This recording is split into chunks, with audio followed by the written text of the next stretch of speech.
আজকে হঠাৎ করে শুনলাম যে রাজশাহী মহানগর ছাত্রদলের কমিটি ভেঙে ফেলা হয়েছে, সেই সাথে তিনটি থানা ইউনিটের কমিটি ভেঙে ফেলা হয়েছে। কমিটি ভেঙে ফেলা হয়েছে আমরা সবই দেখলাম, বুঝলাম, মিডিয়াতে দেখলাম, কিন্তু কমিটি অতি সত্বর রাজশাহীতে মহানগর ছাত্রদল কমিটি যেন ত্যাগীরা আসে, ত্যাগীরা যেন মূল্যায়িত হয়। যারা জুলাই আগস্ট গণঅভ্যুত্থানে সামনে থেকে নেতৃত্ব দিয়েছিল তারা যেন এই কমিটিতে প্রাধান্য পায়।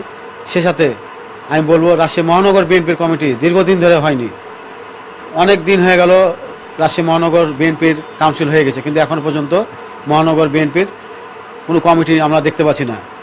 মহানগর কমিটি নাই, বিএনপির কমিটি নাই, ছাত্র দলেরও মহানগর কমিটি নাই। তা আমরা চাই অতি সত্ত্বর যেন ত্যাগীদেরকে যে দিয়ে যেন মূল্যায়িত করা হয় রাজশাহী মহানগর ছাত্র দলে, এবং রাজশাহী বিএনপিতেও যেন যারা ত্যাগী নির্যাতিত 17 বছর জেল জুলুম খেটে তাদেরকে দিয়ে যেন রাজশাহী মহানগর বিএনপিও গঠিত হয়। আমাদের জোর দাবি, কারণ রাজশাহী শহর এখন রাজনৈতিক শূন্য হয়ে পড়েছে। আমি স্পেসিফিকভাবে কাউকে নাম বলে উল্লেখ করব না, আমাদের সাথে অনেকজন ছিল ছাত্রদলের।